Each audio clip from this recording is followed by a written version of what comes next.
I can't do it. We'll do it live. Do it live! I'll write it and we'll do it live! Mister, will you please wake up, wake up, wake up, wake up, wake up?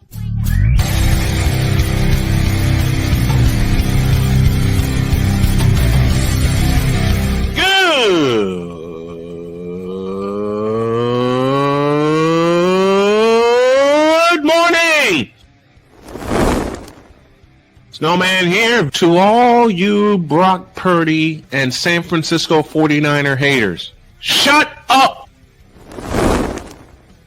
I gotta thank you, Shane. I mean, whatever happened to the games where breaking 100 points was, I don't know, unusual?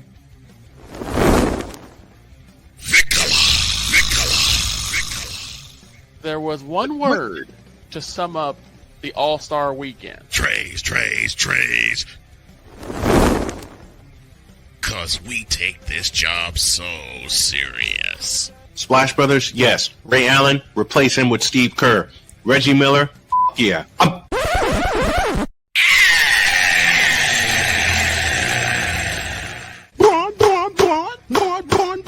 What in the all types of blue hell?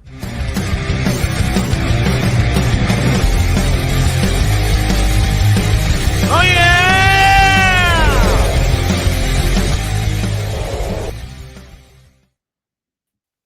This guy looks familiar. Wait. I know these digs. You're back in the old digs. Good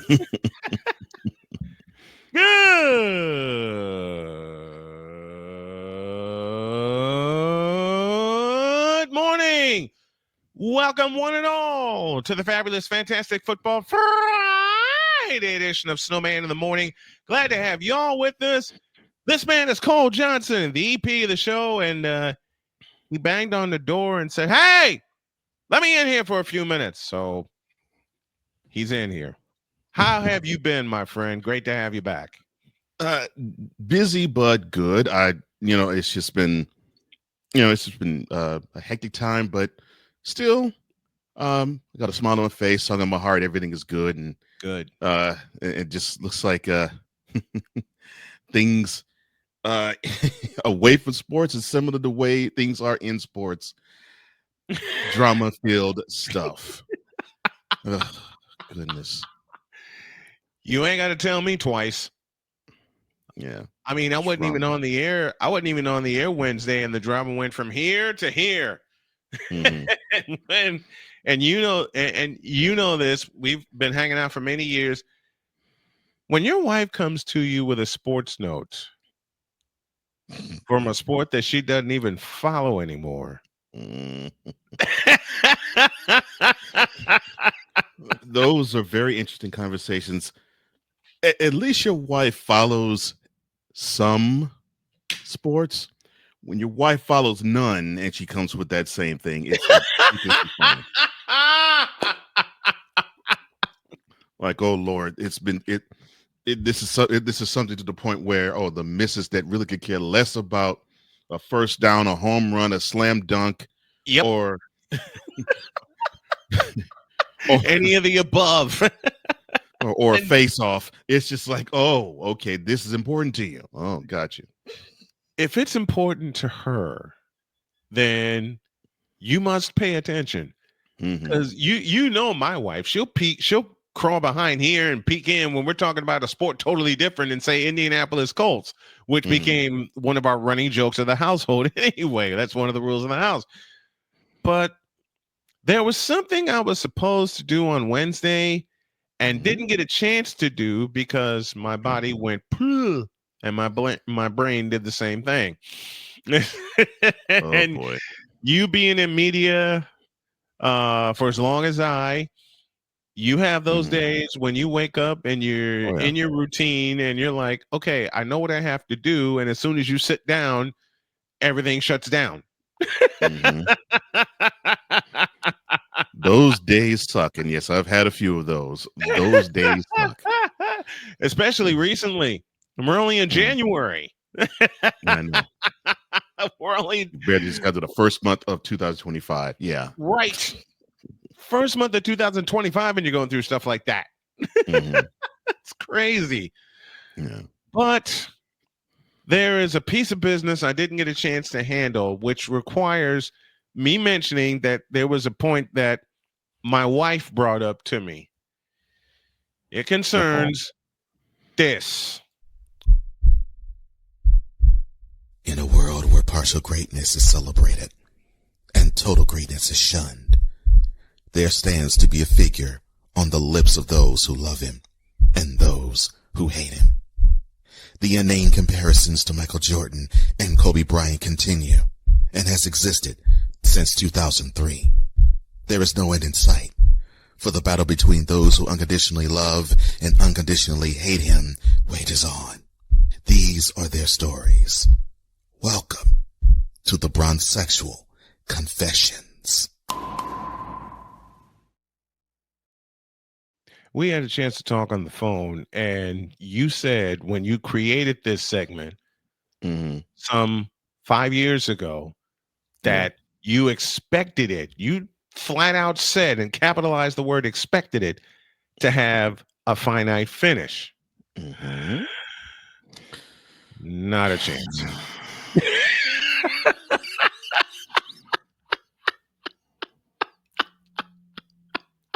I sometimes hate the fact I created it. It's just, oh my God.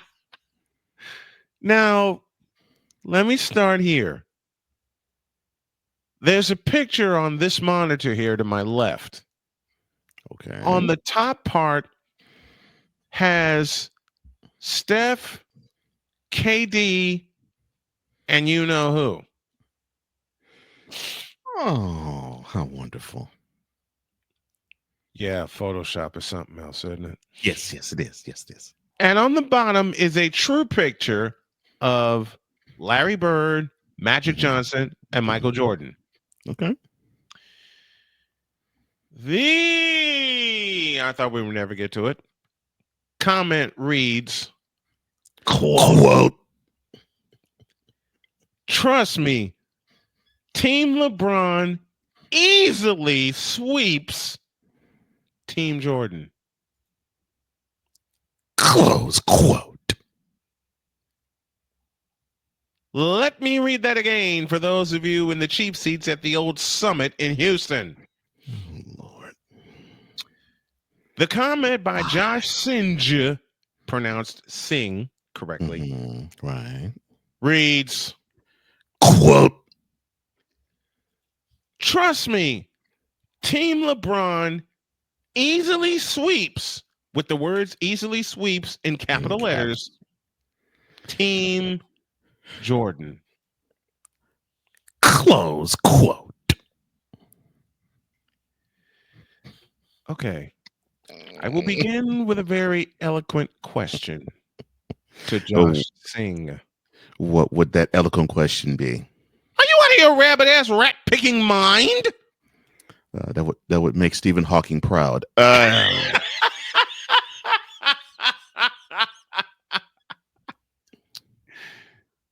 This is the one my wife gave me.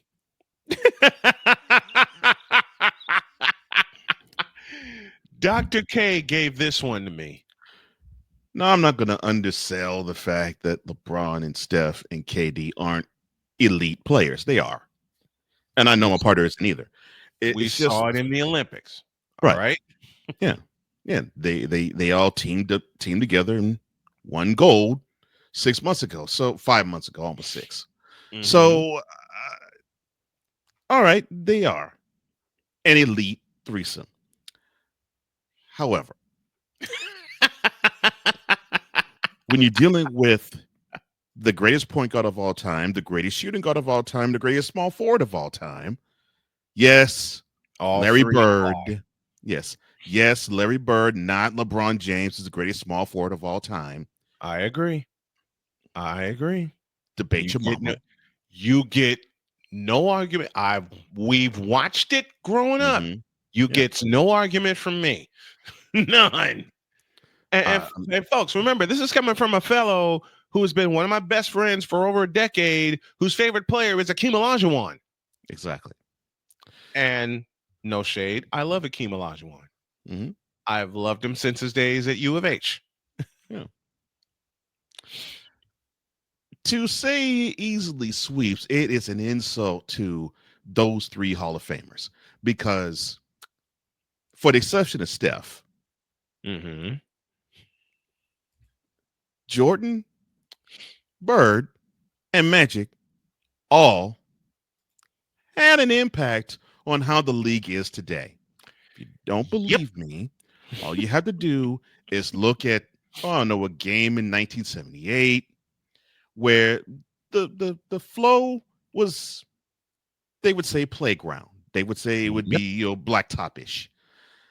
And then these two collegiate guys, one from Indiana State, one from Michigan State, they coalesced in college, Mm-hmm. 1979, and then they got drafted later that summer. Yep. And then immediately the league changed because of the impact those two had. Mm-hmm. State guy being Larry Bird, the Michigan State guy being Irvin Magic Johnson Jr. Irvin Magic Johnson Sr. I'm sorry. Mm-hmm. So you have this happen, and the league started to gather its legs, and I think those who don't really understand, the league was basically just eating money. I mean, it really could have gone belly up at any moment. That's how bad off the NBA was. Just think of the conversations you have heard about the WNBA before Caitlin Clark came in, and the NBA was having those similar types of conversations. And Where's you the got to money coming remember, from? this is coming off of a 7-game series in the World Championship where Yeah, Washington the Bullets stunned Seattle. and the Supersonics. Yep, yeah, the Bullets and Supersonics. Yeah, They stunned Seattle in Seattle mm-hmm. in Game 7. Yeah. Matter of fact, beat them by 7. Mm-hmm. Seattle was favored in that series, folks. Yep. Yep. And a 50-win Bullets team took it all, led by Wes Unseld. So it wasn't that the players were whack. It was just the league just simply did not catch on with the public because the style of play just didn't vibe with them. Again, we can link back to more recent days, the WNBA. The style of play just didn't really vibe with the fan base. And I personally believe that the WNBA didn't market to women and to girls enough. Right. And now, we've had that conversation before. And so you had no fan base. Then you have this groundswell of support come and interest come from Caitlin Clark. And yet you could also say Angel Reese and others too. Mm-hmm. And yes, and that doesn't take away that there's other great players. Right. Mr. Thomas and Asia Wilson, just for two to be example. I can name a few more, but I'm not going to go further than that. Right. But the league started to catch fire in Caitlin Clark's rookie season. The same thing happened back in 1979, 1980 with Magic Johnson and Larry Bird. The groundswell of change started to happen almost overnight. Oh, and when you watch the finals in May, because they came on in May, not June like it does now. Right. If you were to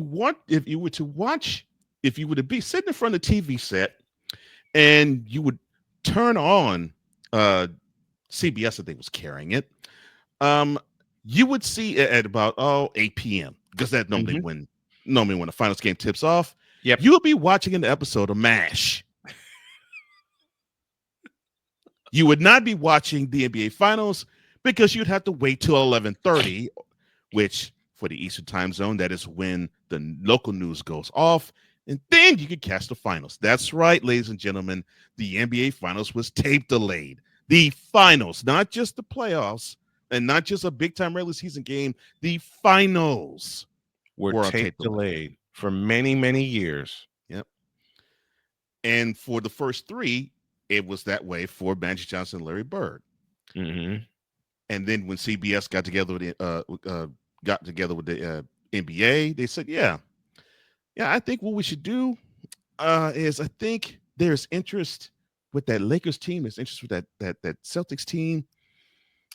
And I think if we were to feature them, I think we could be onto something.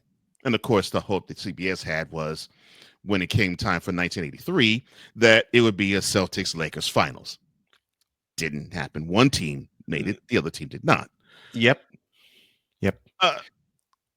So I mentioned 83 because that was the finals that was live.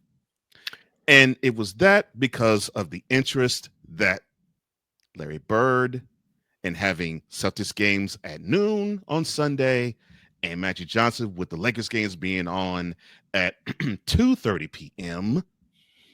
The interest built, and built, and there was an audience. And voila, there it is. So I'm not going to insult those two for sure. And then basically Jordan came to the league the next year, showed how dynamic you can be as an individual player, and then basically took the baton in the 90s and ran with it. And sprinted all the way to the finish line. And it's to the point where I will say to you, ladies and gentlemen, the players you see now, the 10 wing player league that you see in today's game, you have number 23 clad in the red and the black to thank for it, because just about everybody named Mama wanted to be Michael Jeffrey Jordan. I mean, and here it is 30 years after his ascension to his prime and getting rings, and 20 years after his retirement, and you still have Michael Jordan-esque styled players. And so, that's the impact, the impact that you mentioned. And it was so, the symmetry was so perfect. And I'll give y'all the perfect game when it happened. Game 5 of the World Championship Series in 1985 on a Friday night in Inglewood, California. Why am I mentioning that game? Because before the Lakers and Celtics tipped off in a crucial Game 5, you saw a commercial appear before your network commercials. And you heard the sound of a plane getting ready to take off. And at the end of it, you see this guy clad in red and black utter the now world famous question, who says man was not meant to fly? They were tied to, those three stars were tied together forever from that night. Oh, and a megastar was born. Oh yeah, a megastar was born. Oh, a megastar was born.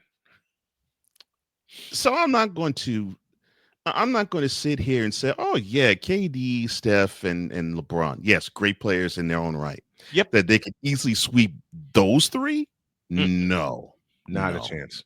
No. The IQ levels of all three of those players or I'll say it now. The IQ, the basketball IQ of those three are higher than the basketball that we're seeing in the NBA combined today. Just a minute here. No, just a minute. Let me see. Okay, that's what he said. Kind of looking through my notes here, of course, my written notes, and hold on here. Let me turn on. Victor let me borrow his cap detection tool here, so nice. Yeah, he let me borrow it, and there is no cap detected. Nice. There is. It's working, Victor. It's working properly, my man. Awesome. It's no, because I look at my notes right here, and no. How do you put it? There is no lie to be found. So how can any threesome? I don't care if it's three bigs, three smalls, three wings, or a combination thereof. How can any trio beat that trio where where all of them could be point guards, where Magic actually played center, where 1980 and all three could play bigger than their position and smaller than their position, and post anybody up, and it would definitely with Bird just destroy you with threes. So I mean, you got You got diversity. Mm-hmm. I mean, diversity out the wazoo on one side. And the other side, yes, and that's why I said exception for Steph, because he changed the game, because Yep. everybody and their mama wants to shoot threes. I Right. don't care if you're 6 feet or 7. But Everyone wants to shoot threes. the thing is, Steph did it within the concept of an offense that Steve Kerr put together. Right. See, Steve Kerr turned into Bill Walsh when he saw a weapon. Yeah. What do I And always say about Steph Curry? He took an anomaly and turned it into a weapon. And I'm glad you mentioned the Bill Walsh comparison. Now, of course, the funny thing is, Bill Walsh created that offense not on the West Coast, but in the Midwest when he was the assistant head coach.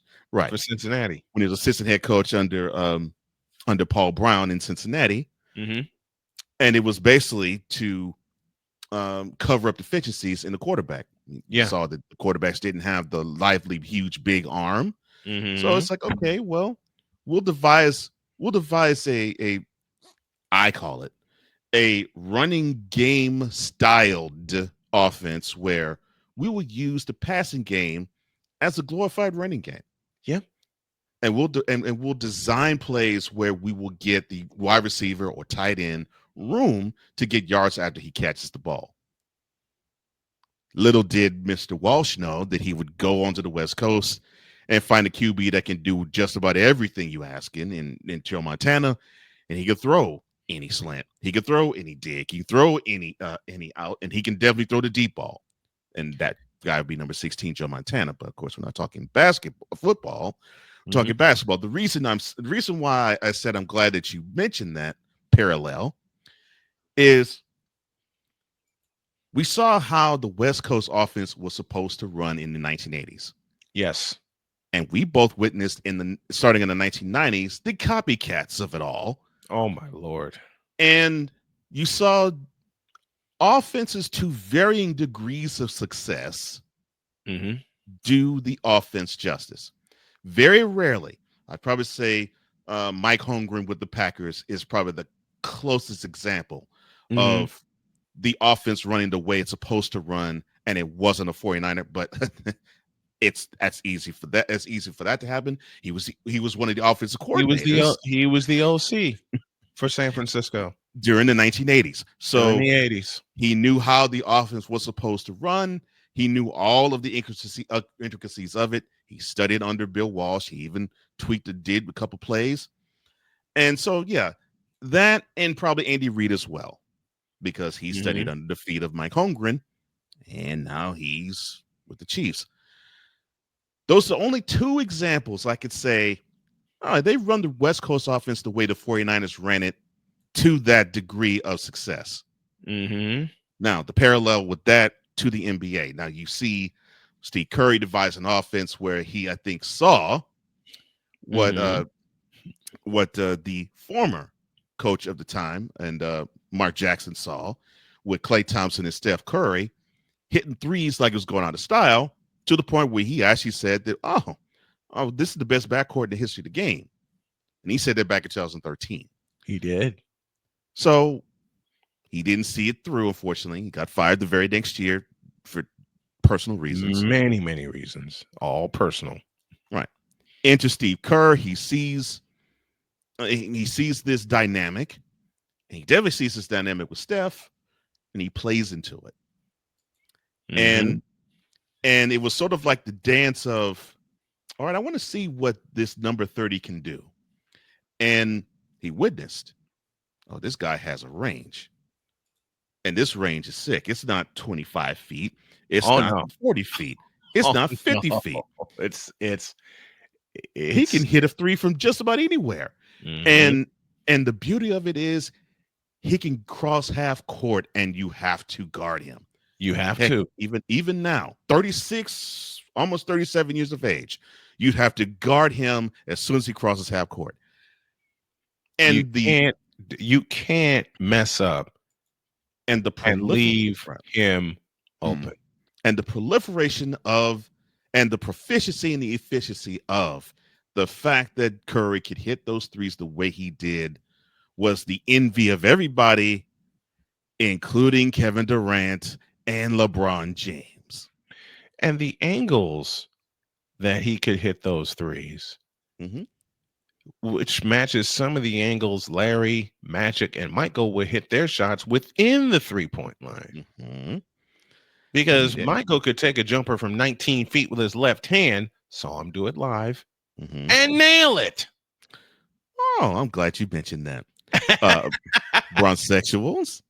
I know you loved. I know you all are such fanboys of LeBron, and you want to dig at Michael Jordan so hard that you scurry up any type of tape you hear from Zeke or Isaiah Thomas, where you hear him publicly say, "Well, the book on Jordan was no matter where he is on the court, force him to go left."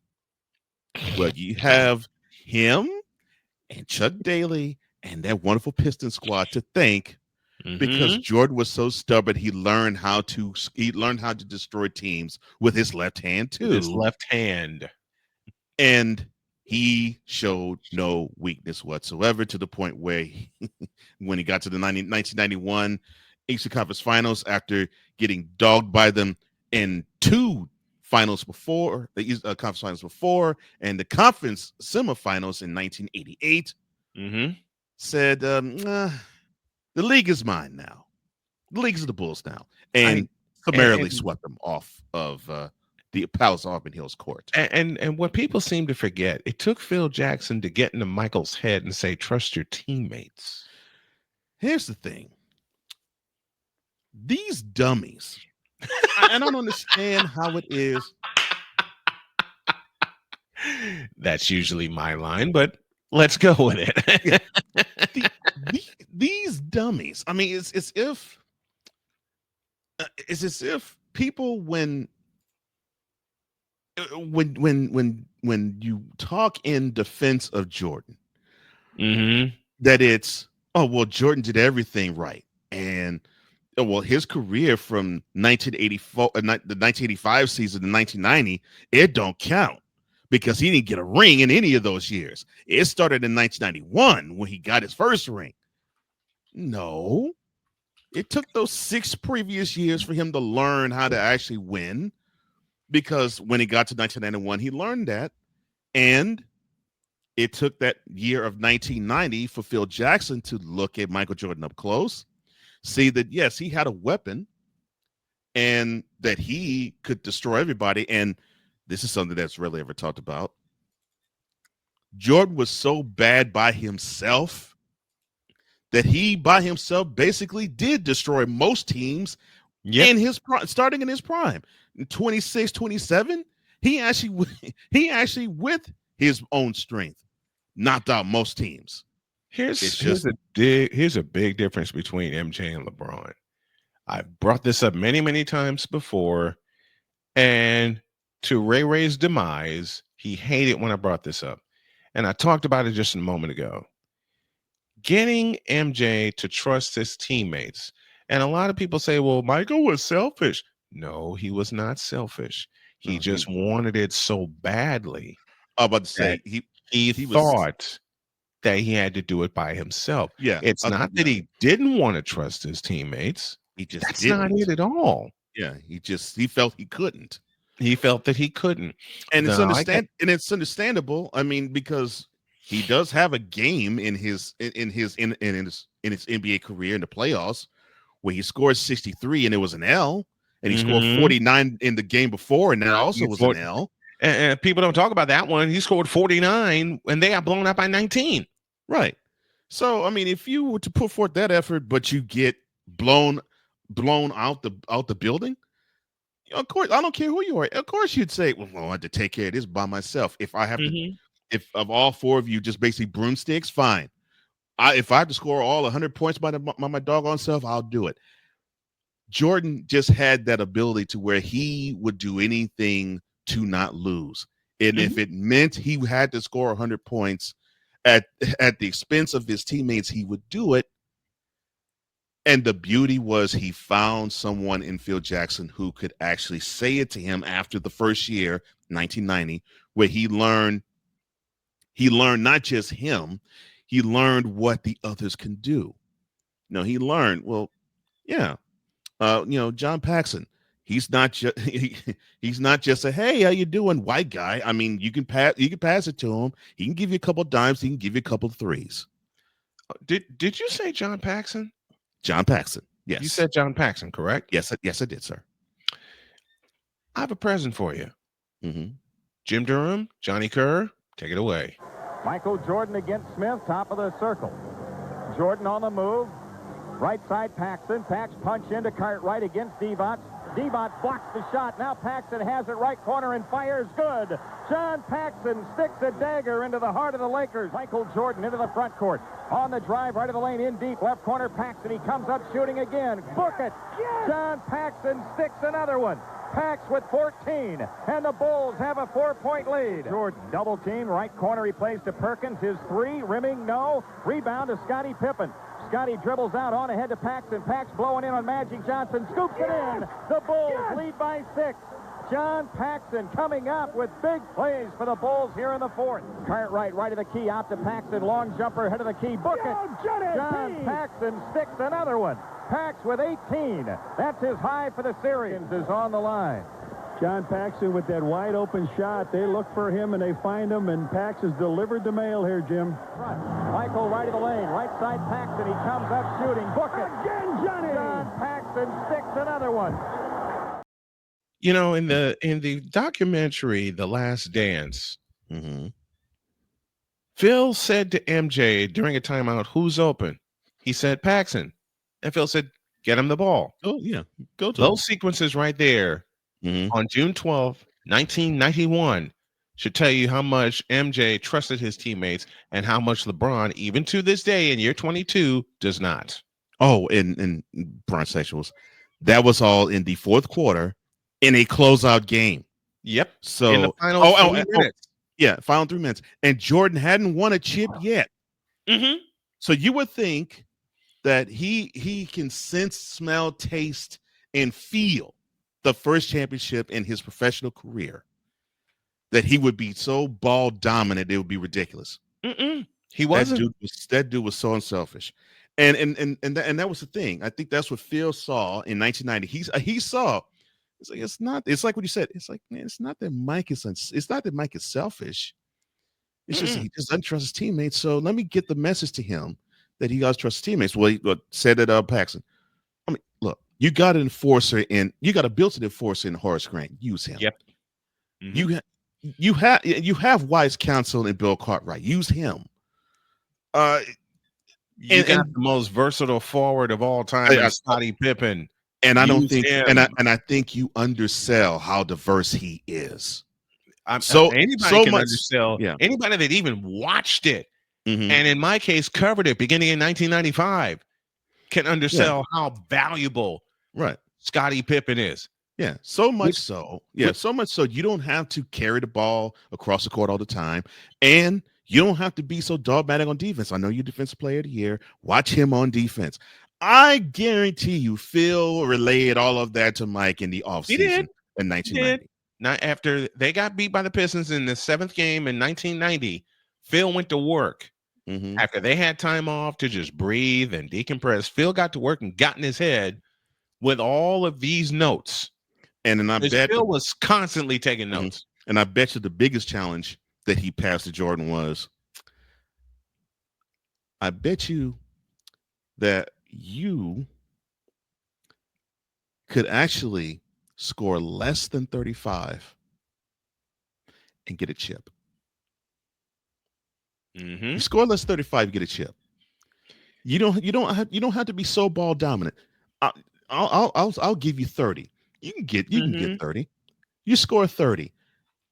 You don't have to do much more than that. A chip is yours. I guarantee it. The very next year, 31, what was it? 31, 6-6? 31, 6-6. And they won a title. And they won the title. and they won it all.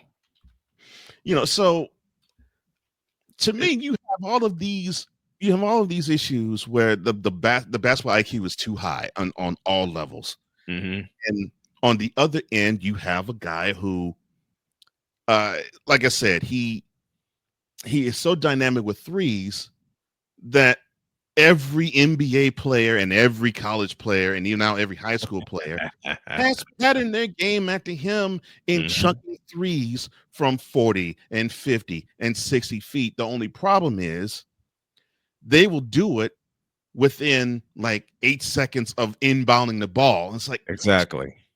it's like, do it within the realm and in the scheme of the offense. That would make sense. It would make sense. Now, 31.5 points per game, 1991. He was the most valuable player. He was in contention for Defensive Player of the Year.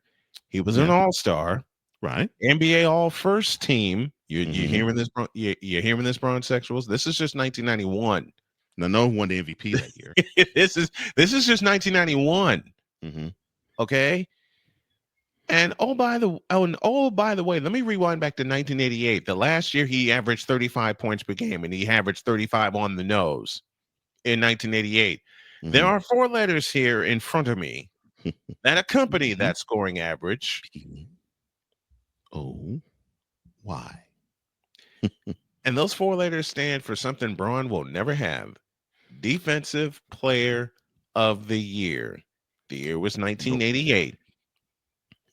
And these Bronsexuals, these fish-eyed, idiotic fool of Bronsexuals. Oh no. I was waiting to pull that out when you got here in studio this morning. Not I was fish. waiting to. Jody said that on her way out the door. All right, Lord. Those fish-eyed fools. My wife said that on her way out the door, and she leaned in while I was getting ready here, and she says, "How do you put it for those Bronsexuals? Those fish-eyed fools?" I fell out. I got a kiss and I fell out after she said that. But these fish-eyed Bronsexual fools will take the fact that he did average 35 points a game, right? And they'll put a so what behind it. Of course. Even after Defensive Player of the Year, right? And there was something else. Scoring championship. Scoring champion. He was the most valuable player. Slam dunk winner. And there was something else. Jordan became, and Bronsexuals, I want you to listen to me very carefully. Michael Jordan became the first player to lead the league not only in scoring, but in steals. Matter of fact, he did that 3 times. 3 times.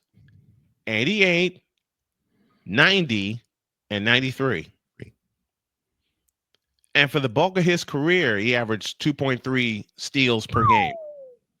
Now that I didn't Tell me know. someone in today's NBA that will average 2.3 steals per game for the entirety of his career.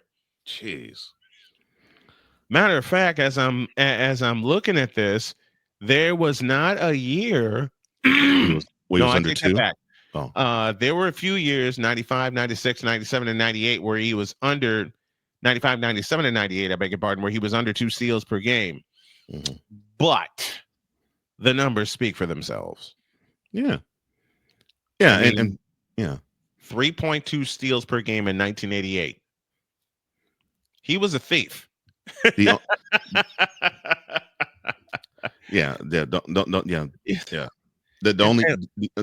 only player that made me think, wow, this is ridiculous in terms of steals. I think Olajuwon had a 3 steal season 2, 3 steals per game season 2. Yes, he did. I'm like, how in the world? And I'm saying it with both of them because both are lanky. Jordan is 6'6", and Olajuwon 6'10", and they're thinking, wait a minute, normally that's like Alvin Robinson type of thing, guy was 6'2", 6'3", Alvin or Robinson. even My God, number 21, Alvin Robertson. Yeah, I love it. Yeah, or Sidney Moncrief type of thing. Yeah, There's a name for you. Right. Oh yeah, there's a name. Or John Stockton, Stockton. He is the most prolific steals getter. So in the history of the game. So I'm thinking normally that's what you would think when it comes to steals, yet Jordan was that prolific. To lead the league in steals 3 times. Let me say that again, Bronsexuals. And I know you've heard me say this before, or you didn't pay attention. And I know Ray's banging on the door here. Oh Lord. Yeah, Ray's banging on the door.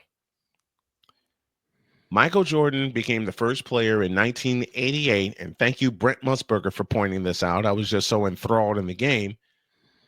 When he made a steal, they were playing the Cleveland Cavaliers. When he made a steal against Mark Price, of all players, on an entry pass, Brent Musburger blurts out, not only did he lead the league in scoring, he led the league in steals. First player to ever do that. You see this wicked smile on my face. It wasn't LeBron. It wasn't Steph. It wasn't even Stockton. It wasn't even Magic. It was Michael Jordan who did that. Jordan. The fact that dude actually was such a master on offense and defense is crazy. It is crazy. And I mean, the greatest part about it, the absolute greatest part about it, and I'll say it again, he led the league in steals 3 times. Mm-hmm. He led the league in steals 3 times. The only other player to lead the league in scoring and steals in multiple years is Allen Iverson, another Hall of Famer. Oh yeah, who wanted to be like Mike. He said it in his Hall of Fame. He said himself. Mm-hmm. Talk about paying homage. Yes. He went so far in his Hall of Fame speech. Huh? Yeah, right. He went so far to say he actually saw an R when it came to Jordan. But I'm like, oh wow. But yeah, that's how much respect and in many ways, Michael paid the same kind of homage to the players before him. In a conversation with John Thompson blatantly said, true or false, Michael Jordan's the greatest player of all time. Jordan said false. False. Because that would be disrespecting the players who came before me. LeBron, however, in 2016 said he became the greatest when he was handed a chip. Matter of fact, the year before, I'm the greatest in the world. Give me this after being asked the question. Give me this camera. 2016, he was handed a championship by Adam Silver. No one wants to talk about that, do they?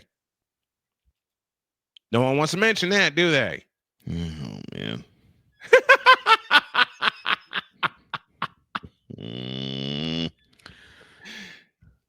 Now, oh gosh, with all that being said, you're fired. Shut up. I was there first. Now, with all that being said, you're fired. Shut up, I said. Oh, and you ain't getting in here. Oh Lord. He wants to. He's been banging on the door this whole time. You know what? We said everything we needed to say. LeBron is a great athlete. At basketball, he sucks. Now get out of my face, you thirsty bitches. In a world where logic and sense flies completely out the window, while purple and yellow glasses are donned, rises a figure who encourages ridiculous, undying loyalty. Good Lord, I'm about to throw up. This has been yet another installment of the Bronsexual Confessions.